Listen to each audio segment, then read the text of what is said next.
The particular cars that are here now are very rare. Inside this garage,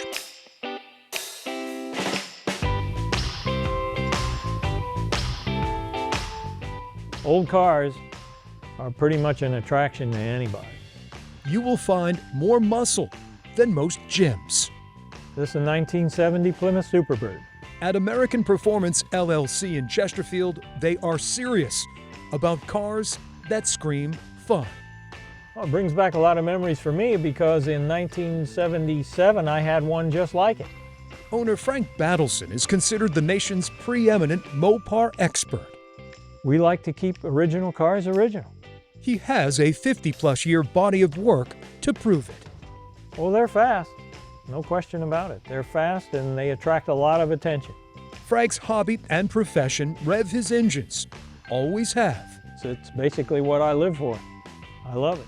The Northern Virginia native refurbishes classics like Dodge, Plymouth, and Chrysler with such precision, jobs can take months, if not years. This car is very special because it's what we call a survivor. It is 100% original paint. You need deep pockets to own and restore vintage cars like these. Oh, it gets pricey. The cost can shift into the six figures. You'll see that cars like this sell in excess of $200,000. This can be $200,000 to $400,000. Frank has laid his hands on nearly every type of MoPar ever made. The idea is to keep it original. So therefore, we have to find original parts. But one vehicle is arriving in his shop, It's a very rare car. the likes of which Frank has never worked on before. There's quite a story behind it.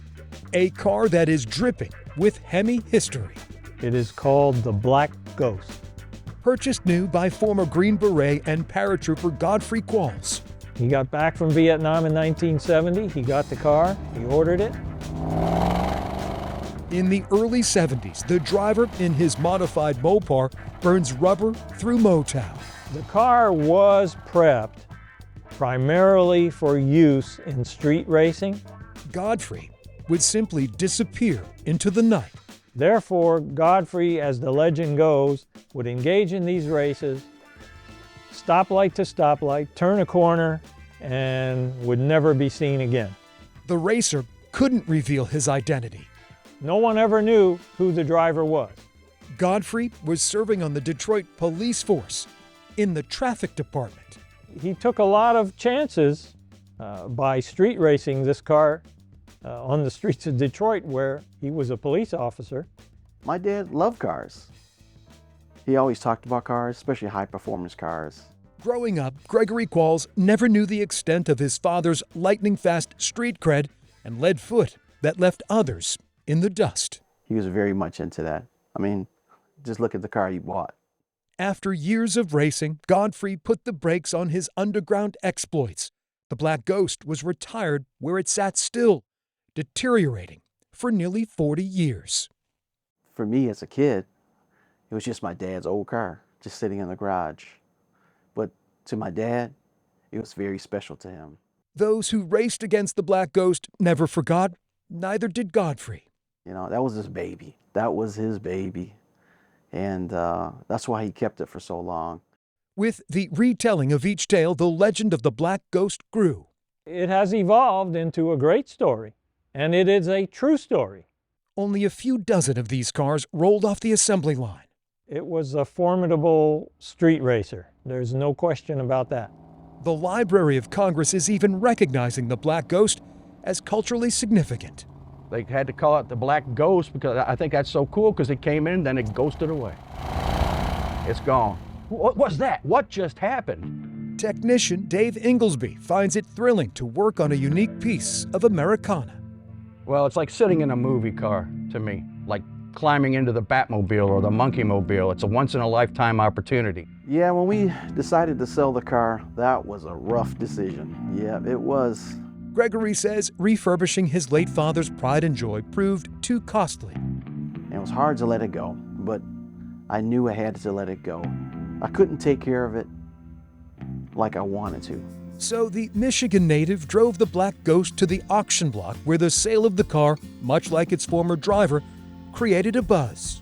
It was one of the star attractions of the auction. They knew that this car was going to bring a lot of attention. Last May, with the eyes of the automotive world watching, the 54-year-old car, dents, scratches, rust, and all, sold to a buyer in Florida. The price tag? $1,072,000. The Black Ghost's new owner is contracting Frank not for a complete overhaul, but to provide a touch of TLC. Yep, we are very pleased to have this car in our care. And man, I was happy. I was happy that Frank has it.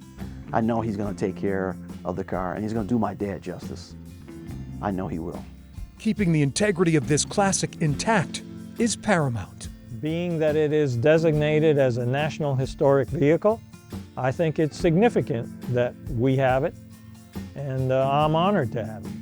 Godfrey Qualls died in 2015 at the age of 73. Gregory finds comfort knowing his father's car is rolling on from the shadowy streets of Detroit and into the spotlight. It just keeps going. It's like whenever I think the story's going to stop, it just keeps going. Just like the spirit of the Black Ghost, which will soon flex its muscle once again.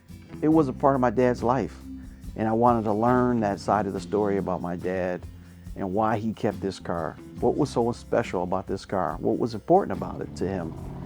And I found out. For I Have a Story, I think it's one of the most iconic, cool-looking cars ever made. I'm Greg McQuade, CBS 6 News.